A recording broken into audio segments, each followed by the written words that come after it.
Hola a todos, ¿qué tal? Bienvenidos. Aquí estamos Alejandro Chávez y Rodrigo García. ¿Cómo está, Rodrigo? Muy bien, gracias. Aquí listo para lo que venga, eso espero. Muy bien, sí, esperemos que sí. Bueno, hoy el tema que tenemos es muy interesante. Hoy estamos pues ya en octubre, ¿no? Al momento de grabar este video. Entonces, entre octubre y noviembre, pues es la época, ya ven, ¿no? De, de las cosas de miedo, ¿no? Así entre el Halloween, Día de Muertos, Día de los Inocentes, todo eso. Entonces, vamos a estar hablando a partir de hoy, las siguientes semanas sobre temas precisamente ahí de misterio, ¿no?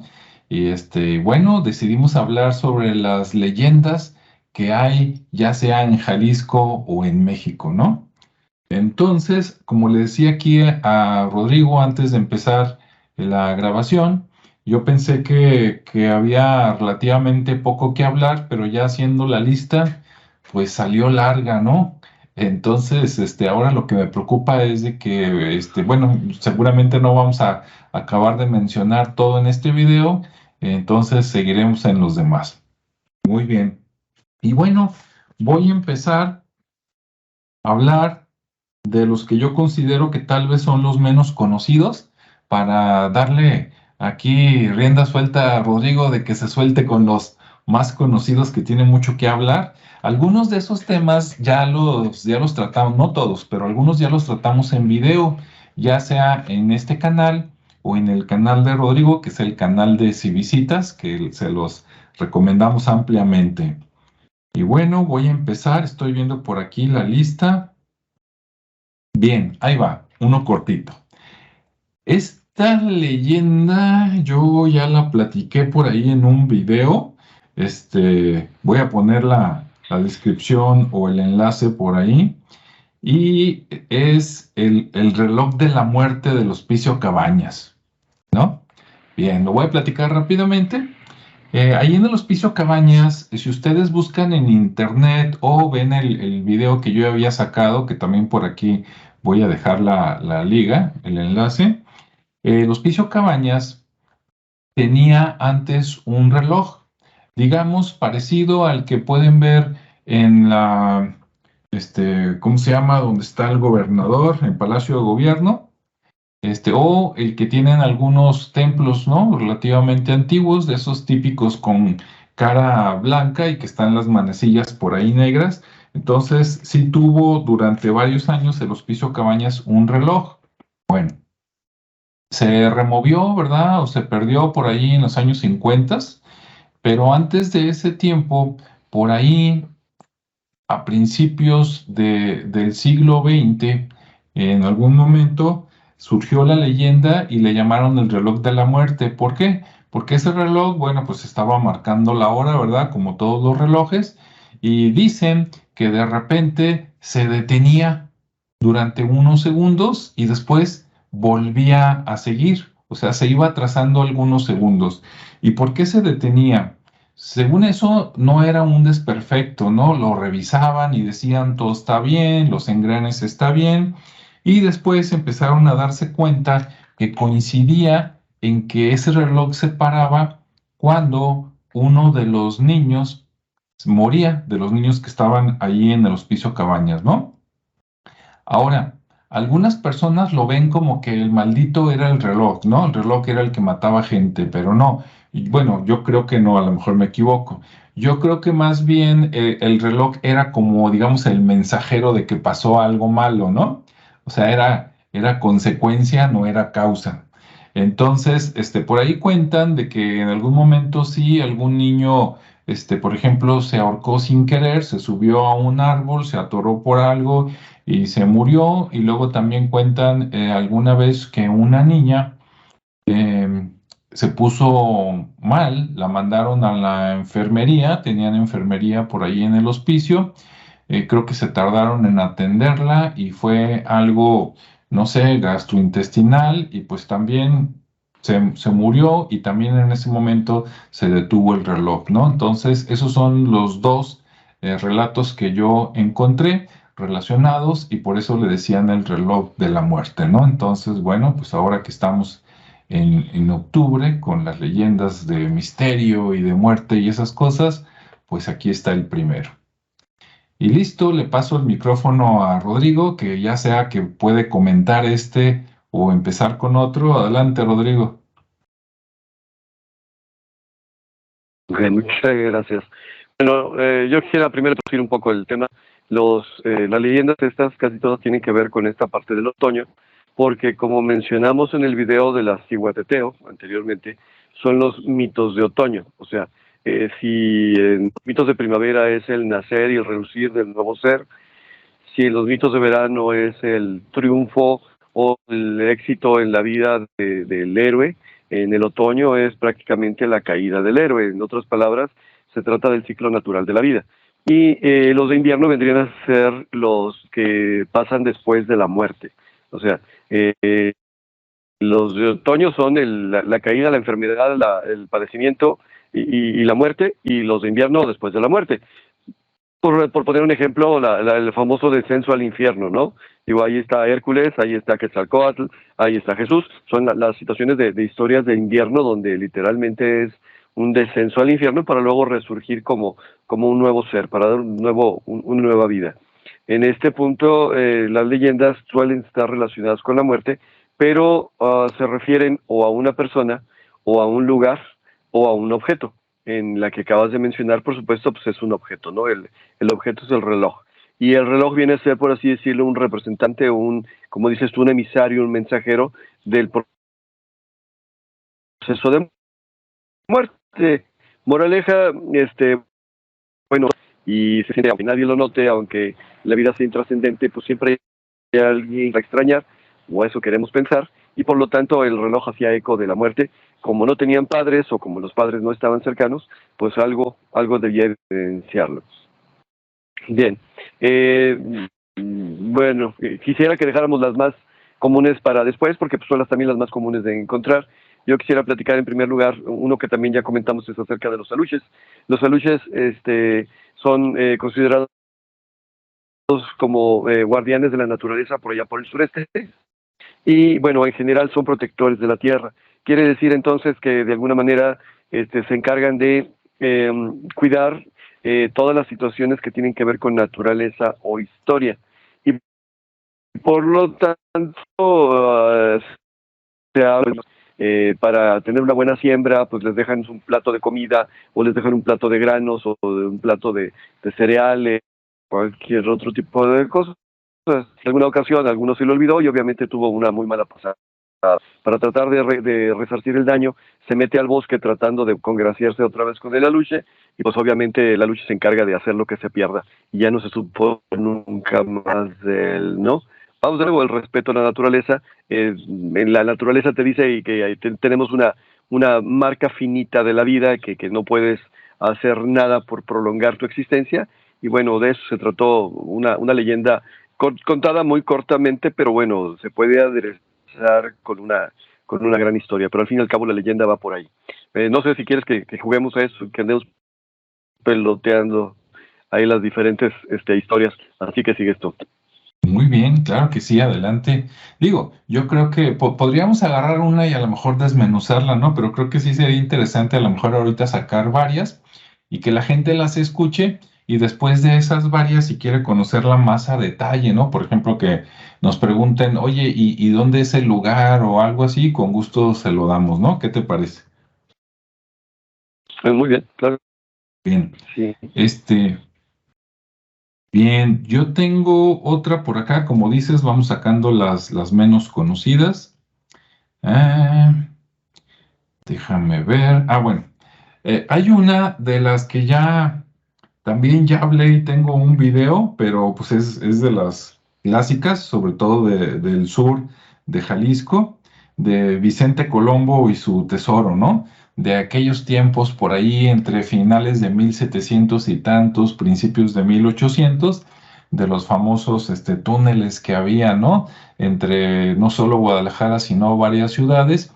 Y entonces en el caso de Vicente Colombo, pues era se supone que el ladrón, aunque luego vamos a ver en otro video que hay otras versiones, un ladrón con su banda de, pues de las las carretas, se me andaba yendo el nombre, ¿no?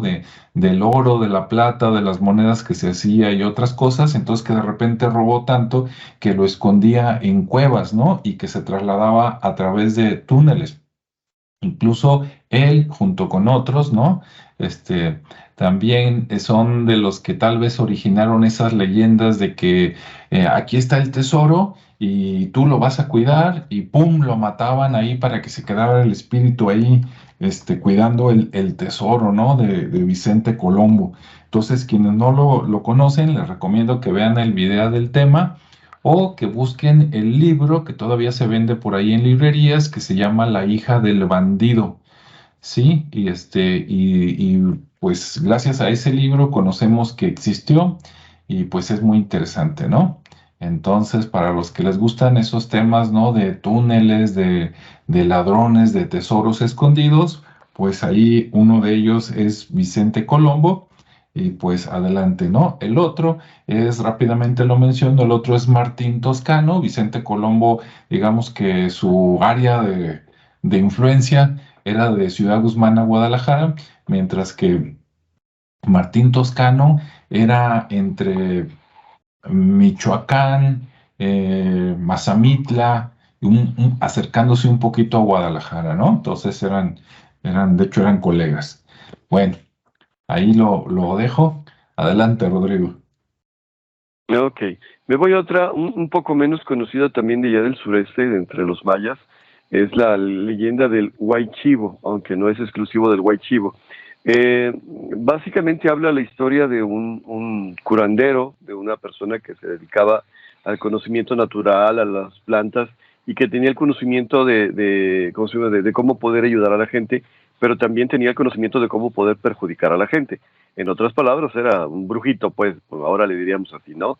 La cuestión es que, pues, no tenía un carácter así de lo más agradable del mundo y la gente lo veía con recelo porque, de alguna manera, pues, le tenían miedo de que se le fuera a ocurrir provocar algún daño. Entonces, se fue acentuando, pues, esta negativa hacia la convivencia con la gente y estaba enamorado de la hija de este, ¿cómo se les llama a los que tienen ganado? Un ganadero, pero tenían chivos. Entonces, se sentía celoso, por decirlo de alguna manera, de que la muchacha trataba muy bien a sus cabritas y a él no lograba que le hiciera mucho caso. Total, un día ya cansado, desesperado y muy enojado, hace la invocación y le pide al demonio que se le aparece, dan un nombre que no recuerdo, pero ¿cómo se llama? Se le aparece un demonio y le dice, ok, yo me quiero transformar, y se transforma en chivo. No es nuestro canal, pero hay un video de Tila María Sesto, simpático, que dice por qué se le ocurrió un chivo. Sí. Se me cayó la tableta. La cuestión es que de hecho, Adelante, adelante. se nos fue chivo. Bueno, ya convertido en chivo, se va y la granja donde tenían ahí los chivos y gallinas y otros animales, y como transformados se los mata, se los come, los destroza, y luego ya que se siente saciado su hambre, va y se pone en la ventana desde donde puede apreciar a la muchacha dormida, que pues obviamente la admiraba y la apreciaba y estaba enamorado de ella, con la mala suerte de que la muchacha, pues sintiendo la presencia, se despierta, se asusta y se pone como loca, porque pues literalmente es un ser sobrenatural. Entonces, tanto el escándalo que el padre se lanza, agarra sus escopetas, o sea, ya estamos hablando de la época de las escopetas, y empieza a junto con los demás vecinos que también se han robado de su ganado y que también se han robado, matado a sus gallinas, ¿no? Total, van, lo acorralan, lo persiguen, lo matan, para luego descubrir la oscuridad de la noche el famoso brujo, ¿sí? Hay otra más o menos similar que es del Lipec, que es uno que se convirtió en perro, y a otra que es Huayquequén, que es otro que se convirtió en puerco. si con el de chivo dijo cosas muy raras de esta Tila María de esto, con esta del puerco dice, pues no sé a quién se le va a ocurrir. Pero la cuestión al fin y al cabo habla un poquito de lo que se considera normalmente en el chamanismo, ¿no? La posibilidad de convertirse en animales. También se habla de que la parte que se parecía en chivo era principalmente de la cintura para abajo y los cuernos. Y bueno, muy acertadamente menciona Tila María esto, que pues esto es igual que los faunos o que los sátiros, ¿no? O sea, estas figuras míticas griegas y romanas que de alguna manera representaban la sexualidad, y en este caso representada por el interés por la mujer. Entonces, bueno, digamos que de Europa nos llega la historia del hombre lobo, acá los mayas tenían la historia del hombre chivo. No sé si me diera más miedo o no, pero bueno, ¿no? Un brujo, en la cultura náhuatl se diría que es un nahual. Ujú. Muy bien, excelente. Sí, de hecho yo por aquí tenía anotado los nahuales, pero dije, ¿cómo lo comentamos? Pero qué bueno que ya salió por ahí en tu relato, Rodrigo. Ahí va. Ahora, voy a retomarlo, algo que puede ser similar, ¿no? Porque como dices tú, hay muchos relatos donde la parte, digamos, animal siempre es de la cintura hacia abajo, ¿no? Y de la cintura hacia arriba son más como humanos, ¿no? Bien. Yo tengo un relato que me contó mi madre, que le contó una tía de ella, ¿verdad? En Ciudad Guzmán cuando estaba chico. Y como no tiene nombre, le voy a poner La Caballona y los Infieles. ¿De qué se trata? Bueno, sería como un tío o abuelo mío, que sí conocí, pero de muy chico. Él estaba casado, pero era, como dicen por ahí, de ojo muy alegre, ¿verdad? O sea, medio mujeriego. Y resulta que en una de las fiestas del pueblo allá de Ciudad Guzmán, de repente, pues andaba por ahí viendo a ver qué veía y que vio una chica muy guapa y le empezó a echar el ojo, ¿no? Entonces empezó así como a acercarse a ella, ¿no? Digamos, a cortejarla así, a ponerse de coqueto. Y entonces la chica le empezó a hacer así como que ojitos y así como señas de que sígueme, y se fueron alejando de la muchedumbre, ¿no? Agarraron por una calle del pueblo que en aquel tiempo, estoy hablando a lo mejor de los años 50, 60, pues el pueblo era mucho más pequeño que ahora, y a lo mejor en aquellos tiempos, a lo mejor después de caminar unas 10 cuadras, pues ya se había acabado el pueblo, ¿no? Ahora no, ya está más grande. Entonces él se fue siguiendo a la chica. Y conforme la fue siguiendo, empezaron a llegar a donde se terminaba el pueblo. No, pues él encantado de la vida, ¿verdad? Dice, aquí no nos ve nadie, ahorita vamos a hacer de todo. Cuando salieron del pueblo, para eso él andaba medio tomado, medio borracho, ¿no? Porque pues eran las fiestas y pues ya se había tomado ahí sus tequilas o vaya usted a saber qué otra bebida, por ahí embriagante, ¿no? Cuando se termina el pueblo, él ya casi la alcanzaba y entonces empezó a escuchar, se acaba, digamos, el pueblo y lo que sigue pues era camino que en aquel tiempo era empedrado. En el empedrado, en lugar del caminar de los tacones de la muchacha, se empezó a escuchar como las herraduras, cuando golpetean el empedrado de los caballos, ¿no? Los caballos que tienen herraduras. Entonces volteó y vio que la parte de abajo de la muchacha, pues en lugar de tener, ¿verdad? Ya la cadera, las nalgas y las piernas de mujer eran como un caballo. Y entonces volteó ella y él lo vio así como fauno, ¿no? Pero como caballo. De la cintura para abajo era como una yegua y de la cintura para arriba era como una mujer que ya lo veía a lo mejor con ojos de víctima a él. Entonces él pues ya se asustó y se regresó corriendo. Ella fue tras él. Ahora, ella seguía teniendo, digamos, dos piernas o patas, pero eran de caballo, ¿no? Entonces lo fue correteando. Cuentan que pues obviamente no lo alcanzó. Llegó hasta la puerta de su casa, abrió. Eran aquellos tiempos, ¿no? Donde en los pueblos casi nunca se cerraban las puertas porque pues, nadie te robaba nada y podrías salir a cualquier hora por si necesitabas un doctor o cualquier situación. Entonces él entró a su casa, cayó y se desmayó. Y al día siguiente se despertó todavía asustado y la familia, oye, ¿qué tienes? Y él ya les platicó la historia y pues son de esas historias con moraleja, ¿no? De que ya ves, pero por andar ahí de ojo alegre, ¿no? Entonces, bueno, pues ese relato seguramente como esos debe de haber otros, me imagino yo, en los pueblos y si no, pues les comparto este, ¿no? Sucedido por allá en Ciudad Guzmán, en algún momento por allá entre los años 60 aproximadamente. Adelante, Rodrigo.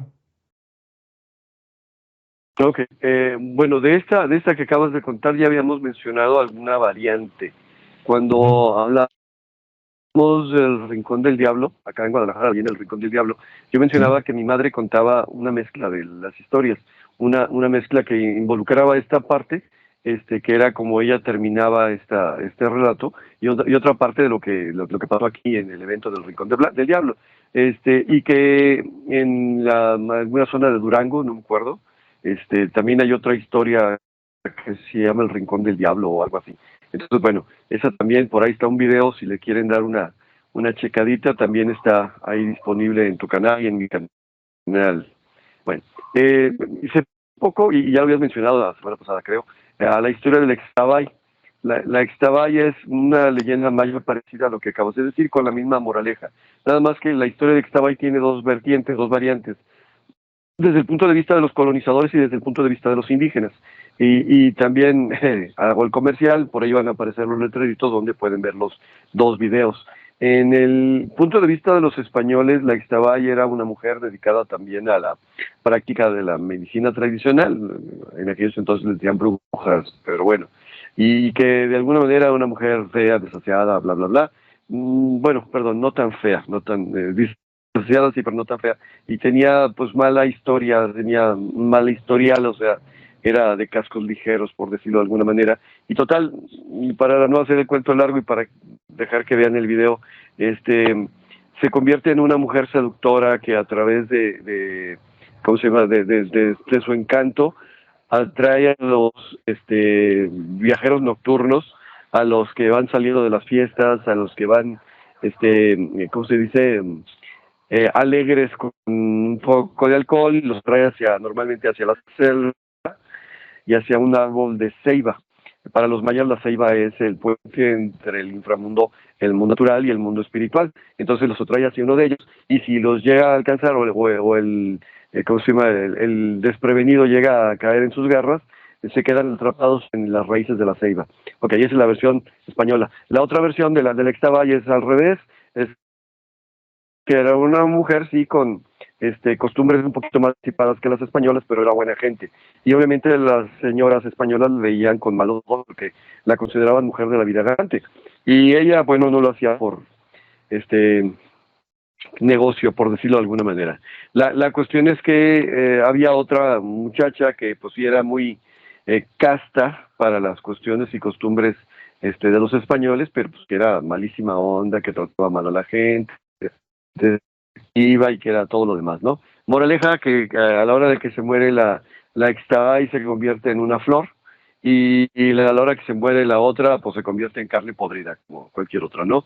De hecho, hay una bebida típica de por allá, que se llama Xtaventún, que adquiere su sabor a partir de esta flor, de la flor del Xtav. Entonces, bueno, fue la leyenda del Xtabay, y al final la versión más popular es que es una, como se dice, una mujer seductora que atrae a los hombres hacia la muerte y quedar atrapados, pero bueno, también está la otra versión.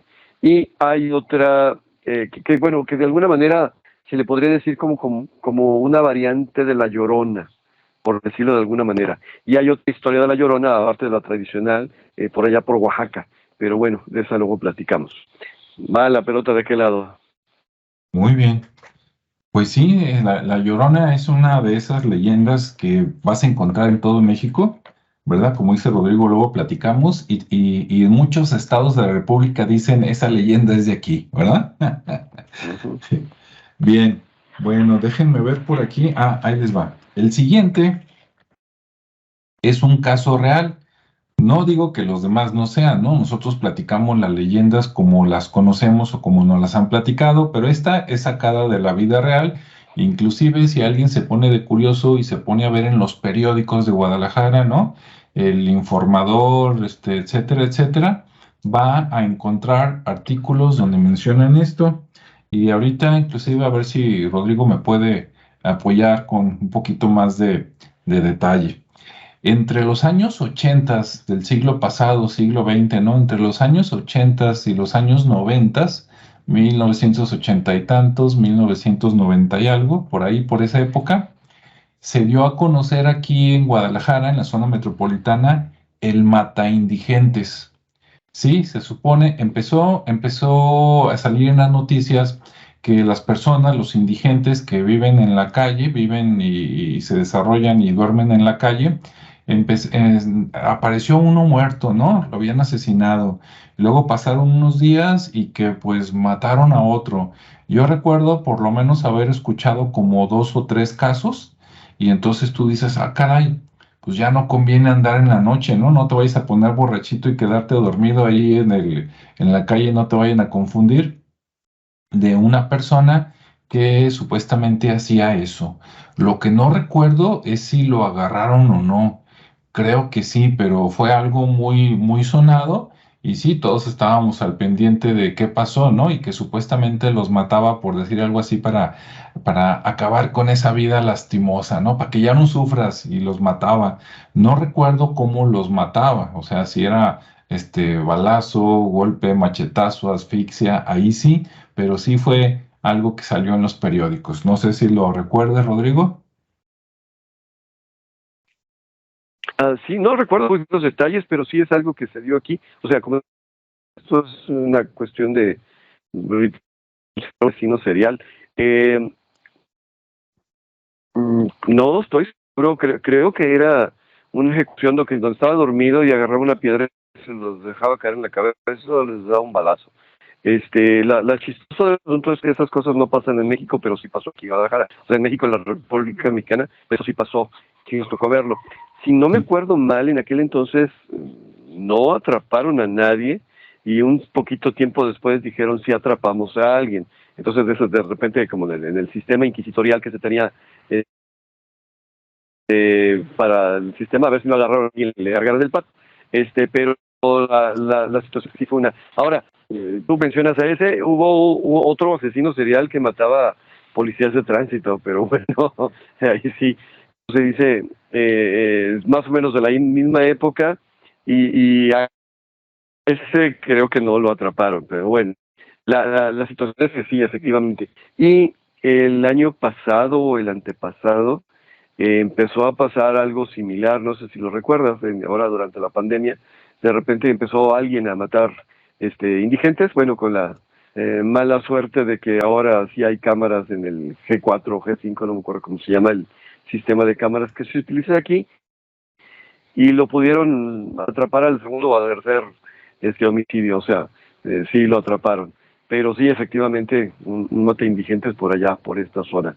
Si nos vamos a ese tipo de historias, por ahí platicaban que por la zona en Guadalajara, todavía es Guadalajara antes de llegar a Zapopan, había uno que era bueno, voy a decirlo, el mochanalgas, que era un tipo que andaba en carro y que de alguna manera se esperaba pasar cerca de muchachas que iban caminando por la calle, normalmente estudiantes a las horas de entrada de las escuelas, y que las cortaba literalmente en el trasero. Y después se detectó que era un estudiante de medicina que tenía pues esa tendencia, tenía la tendencia a dañar, ¿no? Entonces digo, si no son leyenda, más bien son casos reales, tira todo para que se conviertan en leyenda. Sí. No, y es que vale la pena, ¿no? Porque muchas leyendas seguro tienen algo de verdad. Entonces yo me acordé de este caso del mate indigentes y dije sí vale la pena comentarlo porque pues sí es algo de terror, porque sí mató a algunos y sí sucedió de verdad. Y como les digo, pueden buscar en los periódicos de aquel tiempo. Inclusive si después a alguien le da curiosidad, podemos ir nosotros, ¿no? También a alguna hemeroteca y ver ahí cómo lo mencionaban, pero lo saqué de la memoria. Adelante, Rodrigo. Ok. Ok. Otra leyenda, que yo tengo aquí problemas con mi soporte. Otra leyenda de allá del sureste es el de unos gigantes. Voy a checar la palabra porque como es maya y como no estoy relacionado pues, pero hay dos gigantes. El primero de ellos se llama Chiwinik. Chiwinik es un gigante que vive en la selva y que literalmente es un gigante hambriento y que se dedica a comer a extranjeros perdidos. Como dices tú, si vamos a buscar una moraleja, no te apartes del grupo, ¿verdad? Y el otro es, la pronunciación definitivamente no debe ser la correcta, pero empieza con H, que normalmente sí la pronuncian los mayas, como J, así como los gringos, Guayac, y es otro gigante de la selva que se dedica a romperle los huesos a la gente. Entonces de repente hablaban de que había un extranjero que se apartó de la expedición, del tour, de lo que sea, se metió en la selva y ya no lo encontraron muerto o por ahí comido, y bueno, le podemos echar la culpa a Chewinik, ¿no? Y el otro es pues también que de alguna manera la selva se vuelve onerosa sobre las personas que tienen hambre, que tienen frío, que tienen sueño, y que pues se caen y que de repente se rompen un hueso, pues le podemos echar la culpa al Guayac. Ok, es básicamente la misma situación. No te apartes del grupo, no te metas a la selva sin conocer, porque de una u otra manera en el monte te vas a perder. Muy bien, sí, adelante. Y bueno, también le mandamos un saludo a Ricardo Esparza, que por ahí tuvo problemas técnicos y no se pudo conectar. A ver si en la siguiente sesión nos puede acompañar. Y bueno, retomando esto de los gigantes, hay una leyenda, hay un municipio por aquí después de Zapopan, bueno, depende para dónde caminen, ¿verdad? Pero si van caminando como para la zona que se conoce como la Primavera, ¿verdad? El Bosque de la Primavera, hay un municipio que se llama Tala, que en los viejos tiempos se escribía Tlalán con doble L al final, ¿no? Como Tlayán. Y en Tala, cuentan las leyendas que antes, en épocas muy prehispánicas, habían gigantes. Entonces está la leyenda de los gigantes de Tala, ¿no? Seguramente si tú conoces una persona mayor de aquel municipio, hasta te puede dar más información. Mi referencia es un libro que compré. El autor, no me acuerdo el apellido, pero el nombre es Albino, es un abogado por allá conocido en Tala, y él tiene un libro que se llama algo así como los prolegómenos a Tala o algo así, ¿no? Que hasta le dije, ¿qué es eso? Y, los prolegómenos son como prólogo a Tala, ¿no? Como cosas de antes. Y por ahí uno de los primeros relatos del libro, porque empieza, digamos, con lo prehispánico y acaba, pues ya en la época de la independencia, ¿no? Pasando por la época de la colonia. Y de lo que recuerdo, había, según esos siete gigantes, y gigantes tal cual, ¿no? O sea, personas de estatura muy grande, muy fuertes, y que se comían a la gente, ¿no? No sé por qué los gigantes tienen que comerse a la gente, ¿verdad, Rodrigo? Al rato, ahorita vemos, pero comían gente y hacían guerra, y como eran muy fuertes, según eso, los pobladores, los antiguos indígenas, pues no podían hacerle nada porque ellos eran muy poderosos. Entonces, los gigantes los agarraron como de súbditos.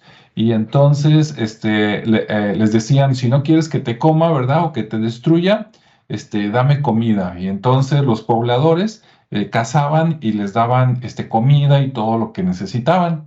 ¿Qué pasó? Que con el tiempo los gigantes se hicieron perezosos porque como tenían a los pobladores que les hacían las cosas, se hicieron perezosos y con el tiempo se hicieron pues viejos, por decirlo así, ¿no? Algunos inclusive se fueron muriendo y al final creo que quedaban nada más tres o cuatro, y para eso ya habían pasado muchas generaciones de pobladores y los pobladores de repente dijeron, oye, pues no podemos estar manteniendo estos desgraciados toda la vida, ¿no? Porque no nos juntamos entre varios pueblos, agarramos armas, vamos y los matamos. Y así lo hicieron. Los otros trataron de defenderse, pero como ya no estaban los 7, ya se habían muerto varios, y los que quedaban, pues se hicieron flojos, ¿no? Digamos que ya tenían pancita, ya estaban viejos, huyeron para que no los mataran, y al parecer, cuando huían, cayeron en un pozo. Ese pozo estaba muy hondo, de tal manera que los gigantes no pudieron salir, y los pobladores los taparon con roca, ¿sí? Y dejaron nada más una abertura pequeña para que se pudieran asomar y ver si estaban vivos o si ya se habían muerto, ¿no? Y ahí se quedaron y los mataron de hambre, no pudieron salir, no comieron y ya se murieron. Y dijeron que después, todo esto es prehispánico, antes de que llegaran los españoles, una vez muertos los gigantes, como, como un rito, digamos, de valentía, a los nuevos guerreros de las tribus, uno de los retos era ir a esa cueva, digamos, donde se sepultaron a los gigantes, y en la abertura donde se asomaban para ver si estaban vivos o no, los aspirantes a guerreros tenían que meter su brazo, ¿sí? Y dejarlo ahí, digamos, unos segundos y luego sacarlo para señal de que pues soy guerrero y no le temo ni a los gigantes, ¿no? Que claro, para eso los gigantes ya deben estar muertos, ¿no? No sé si le tenían miedo a los fantasmas de los gigantes o qué, o quedó nada más como simbólico, ¿no? Y bueno, pues esa es la historia, muy interesante. Si alguien se sabe otra versión o sabe más, me gustaría que luego se pusiera en contacto o nos escribiera por ahí, ¿no? Adelante, Rodrigo. Si seguimos con gigantes, respecto a ello, en la zona de Tlaxcala, donde se asentaron las tribus nahuas que posteriormente se convirtieron en los tlaxcaltecas, que obviamente hemos mencionado porque eran los enemigos acérrimos de los mexicas, eran, por así decirlo, el reino que competía con ellos más frecuentemente. Dicen que para poder conquistar la zona donde se asentaron, tuvieron que haber derrotado a una tribu de gigantes. Entonces, literalmente fue, y bueno, con superioridad numérica y con muchas bajas de por medio, llegaron y los derrotaron. Mencionan que en vestigios arqueológicos nunca se ha demostrado la existencia de gigantes. Lo que sí se ha encontrado es la presencia de asentamientos anteriores de tipo olmeca, que los olmecas son otra de las culturas madres desconocidas, que de entrada ni sabemos cómo se llamaban, y que les decían olmecas porque eran del país de Lule, pero no, ni siquiera sabemos cómo se designaban ellos a ellos mismos, ¿no? Y ahí, si hablamos de gigante, en alguna ocasión me tocó visitar una ciudad pequeña aquí en el estado de Jalisco que se llama Ayutla, y ahí también hablan de que ahí había asentados gigantes, y que de hecho la que era dirigente era una mujer, una mujer gigante, muy bien formada, y no tengo más detalles, pero mencionaba pues la presencia de gigantes. Si te vas a la Biblia, que es otro país, si te vas a Historia de Europa, que son otros países, si te vas con los griegos, todos hablan de gigantes. Ahora nada más pruébalo, ¿no? Pero Sí, bueno, sí, leyendas de que de alguna manera somos los herederos que arrebatar el reino a aquellos que eran más fuertes que nosotros. sí. Sí, sí, de hecho, una posible explicación, aunque claro, no sabemos la verdad, puede que sean simples leyendas o cuentos, o puede que haya algo detrás, ¿no? Y quién no te dice que sí, buscándole por ahí hubo una raza de personas altas. Si tú recuerdas, Rodrigo, cuando, por ejemplo, en Argentina, por allá en América del Sur, donde está la punta de Argentina, le llaman la Patagonia, ¿no? Y le llaman la Patagonia porque ahí vivían los patagones y eran personas con pie grande, pero tenían el pie grande porque según eso medían como 2,5 metros o 3. Entonces, los mismos españoles en sus escritos, digamos, ellos dan fe de que ellos existieron, ¿no? De hecho, luego fueron y los mataron porque eran personas pacíficas, fuertes, más grandes, pero eran pacíficos. Y a los que no mataron con las armas, los mataron de enfermedades, ¿no? De hecho, cuentan que ellos andaban pues semidesnudos o con pieles, y cuando llegaron los españoles y que tratando de comerciar y les dijeron ponte ropa, como es la parte sur de Argentina, allá pues hay nieve, ¿no? Entonces al ponerse la ropa, y no quitársela, pues era traer algo húmedo todo el tiempo y se enfermaron muchos y se murieron, ¿no? Bueno, así es. Pues ahí voy, ahora sí que para no ocupar mucho tiempo, si te parece, Rodrigo, vamos a contar los últimos dos. Déjame ver por aquí cuál agarro. Ok. Ah, ya. Este que voy a contar, creo que existe en todo el mundo, pero yo recuerdo que cuando estaba yo más joven, cuando estaba niño, alguna vez que salimos a dar la vuelta, no sé si en aquel tiempo con los parientes de Ciudad Guzmán, pero agarrábamos carretera, ¿no? Si no fue para Ciudad Guzmán, las salidas de mi familia, cuando yo estaba chico, eran o para Ciudad Guzmán o para Barra de Navidad, o para Colima o para Mazamitla, ¿no? Esos eran así como que los típicos lugares a donde nos íbamos con los tíos o a vacacionar. Y en una de tantas salidas yo recuerdo que comentaban de que, en una de estas curvas ya en la noche, ¿no? Se aparece una mujer. Ay, ¿y qué se aparece, no? Pues se aparece como pidiendo ride, ¿no? Como que necesita que la lleven o se le descompuso el coche o algo. Bueno, y entonces dice, sobre todo a los camioneros, ¿no? A los que van solos, a los que viajan solos, y todos los que viajan solos, pues la dejan subir, le dicen que sí, cómo no, que la dejan en el siguiente pueblo o que ellos van más lejos y que ella se puede bajar más adelante. Y se suben y empiezan a platicar. Hay dos versiones. Una donde de buena onda le dan ride y a los pocos kilómetros de estar platicando con esta persona, desaparece. O sea, estás platicando con ella y de repente voltean y ya no la ven. Y dices, no se pudo haber bajado porque pues el tráiler, el camión, ¿verdad? O el coche iba sobre su marcha y nunca vieron que se abriera la puerta. Entonces pues ya te quedas con el susto. Esa es una versión, pero no les hace nada, ¿no? La otra versión sí es más malvada, digamos. La otra versión, de esa todavía hay dos subversiones. Una de que los camioneros empiezan como a coquetear con la chica y la chica medio les da entrada y que de repente en una de esas voltean y resulta que ella tiene cara como de muerta, ¿no? Como calavera. Entonces pues ellos ya se sacan el susto de su vida y que después desaparece, ¿no? En otros, pues que sí, que ella, que ellos no coquetean, pero de repente van y luego ella empieza a platicar ciertas cosas que de repente hacen pensar, atando cabos al camionero, que dicen, no, pues eso que platicas ya fue hace mucho, ¿no? Y la persona se murió. Y entonces cuando caen en cuenta que dices, no, pues es que esa historia que me está platicando la chica se murió, y si la chica es ella, está muerta, y en ese momento le ven la cara como de muerta, se asustan, ellos gritan, ella desaparece. Son las versiones que yo he escuchado, ¿no? Y si me las contaron, no dudo y tengan su origen en otro estado, ¿verdad? A lo mejor hasta en otro país, porque he escuchado que en Argentina, en Colombia platican cosas similares, pero pues eso es lo que yo escuché. No sé, Rodrigo, si tú de esto tienes conocimiento. O al final es algo pasa, no sé, pero sí la había escuchado y como dices tú, es como la Llorona, todo el mundo dice eso pasó aquí. Sí, Sí, de alguna manera es una leyenda bastante frecuente.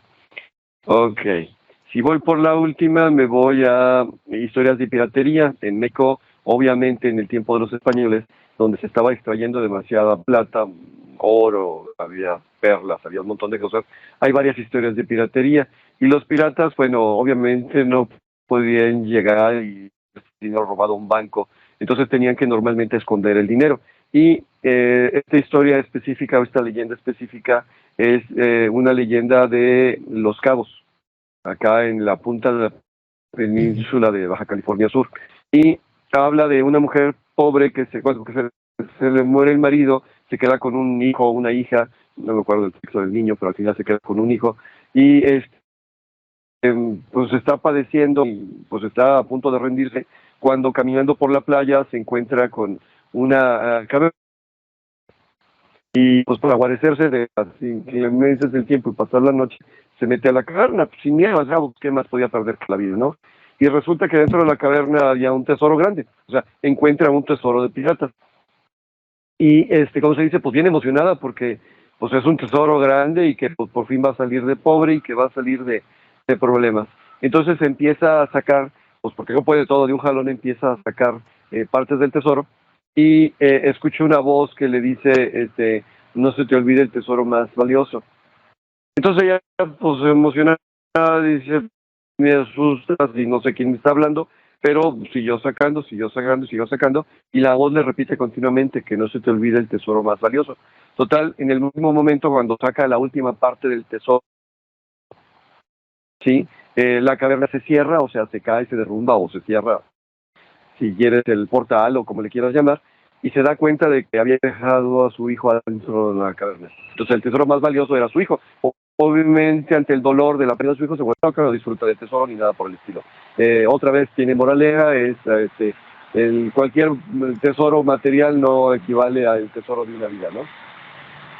Así es. Y bueno, pues ahora sí, eran los dos últimos, pero escuchándote te voy a proponer uno, Rodrigo. Mira, vamos platicando uno último entre los dos. Okay. Ahí te va. Mira, ¿por qué entre los dos? Yo, por ejemplo, en mi vida, yo creo que he ido por lo menos como unas 4 veces al Panteón de Belén, ¿no? Que por ahí ya hemos platicado varias historias tú y yo. Y tú estoy seguro que también por lo menos te has metido unas 3 veces, porque en una de esas, por lo menos en una, fuimos juntos, ¿no? Y pues ya ves que yo me he metido solo y 2 veces he pagado por el tour.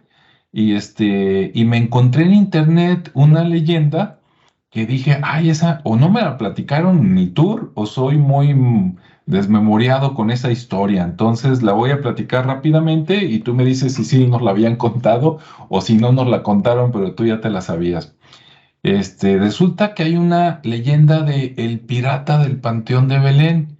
Y yo dije, anda, pues, la encontré en internet hace rato en la tarde y me puse a leerla. De hecho, no hay mucha información, pero dicen que había un pirata, no dicen pirata de dónde, ¿verdad? Si del Atlántico o del Pacífico, pero que hizo mucho dinero de pirata y de repente un día dijo, bueno, ya tengo mucho dinero, me voy a retirar. Vendió sus barcos, dejó sus cosas y resulta que se vino a vivir a Guadalajara. Ándale, pues. Y entonces aquí se estaba dando la gran vida, ¿no? De gente rico porque tenía mucho dinero, tenía una casa grande, etcétera. Y resulta que su dinero supuestamente lo esconde en una cueva. Por eso me acordé por tu relato. Supongo que es una cueva cerca de aquí, pero en una de esas a lo mejor y me equivoco, ¿no? Y la cueva está en otro estado de la República bien guardada y que ahí tenía mucho dinero y dicen que tenía tanto dinero que de hecho ni siquiera a sus hijos les dijo dónde estaba el dinero, ¿no? Porque pues, era muy codicioso de que a mí no me quitan lo mío y que al morir por alguna situación lo entierran en el Panteón de Belén y que nadie ni su familia supo dónde quedó el tesoro y supuestamente pues si no lo ha descubierto alguien, ¿verdad? En estos siglo y medio, a lo mejor todavía anda por ahí. ¿Tú ya te sabías esta historia, Rodrigo? No, sí mencionaron algo de un pirata, de que quizá la tumba de un pirata, o del hermano de un pirata, tal vez creo haber recordado eso, que sí lo mencionaron, pero no conocía la historia. No, esa no, por lo menos. Fíjate, a mí me cayó esta historia como total novedad. A lo mejor soy desmemoriado, pero me cayó como total novedad. Lo que sí es que haciendo memoria de la última vez que fuimos tú y yo ahí al tour del Panteón de Belén, que ahorita, por ejemplo, para los que nos están escuchando, seguramente hay tours. Cuando fuimos, creo que había el en la mañana, había el de las 11, 12 y 1 de la tarde, por lo menos viernes y sábado. Y seguramente en estas épocas tienen el de la noche, ¿no? Para que se asuste la gente. Lo que sí es que como que me quiero acordar que en ese tour que nos dieron, una de las tumbas tenía forma como de una ancla. ¿No te acuerdas? Como que me quiero acordar. No, no me acuerdo. Eh, Igual tendremos que ir otra vez, ¿verdad? Porque Tendríamos que ir a ver. Buen pretexto. Sí, buen pretexto para volver. Exacto. Ok. No recuerdo. Bueno, No, no tocamos un montón de las leyendas más fuertes o más importantes. Yo supongo que tendremos tema para platicar en las siguientes ocasiones, ¿verdad? sí, en la siguiente contamos las demás porque yo me quedé aquí casi como a la mitad, todavía tengo varias. En algunas coincidimos, ¿no? Y estoy tachando por aquí de mi lista, esta ya la platiqué, esta ya la dijo Rodrigo, pero aún así nos queda ampliamente para otra sesión, ¿no? Que seguramente va a ser igual de fluida de esta que esta, y ahí sí van a salir las otras del Panteón de Belén, de las que tú ya has hablado allí en tu canal de Si Visitas. Ok, y más las populares de La Llorona, el Charro Negro, acá en Eso. Guanajuato las momias, o sea, todas las cosas que de alguna manera son cultura popular y son historias. Bueno, ya platicaremos también algunos detalles, por ejemplo, con La Llorona, ya lo mencionaré, pero pues, por ahí alguien de la familia mencionó que había vivido un evento así como que, ok, entonces ya no solo lo platicaron, ya les tocó vivirlo, ok. Sí. Entonces, pues para la próxima y seguimos en la misma tónica de los mitos de otoño y nos Así. vamos con más relatos. Y si el Ah, público le interesa o conoce alguna otra, pues que la compartan, ¿verdad? sí, totalmente. Si tienen más información de alguna que platicamos y creen que es bueno mencionarlo, escríbanlo. O si se saben otras que no nos sepamos nosotros, pues nosotros encantados si nos la escriben por ahí para poder comentarla, ¿no? Ahí les damos su crédito. Bueno, pues muchas gracias por acompañarnos, ¿verdad? Que tengan muy buen día, buen fin de semana. Nos vemos y escuchamos en el siguiente capítulo. Hasta luego. Hasta luego, buenas noches, buenos días, buenas tardes.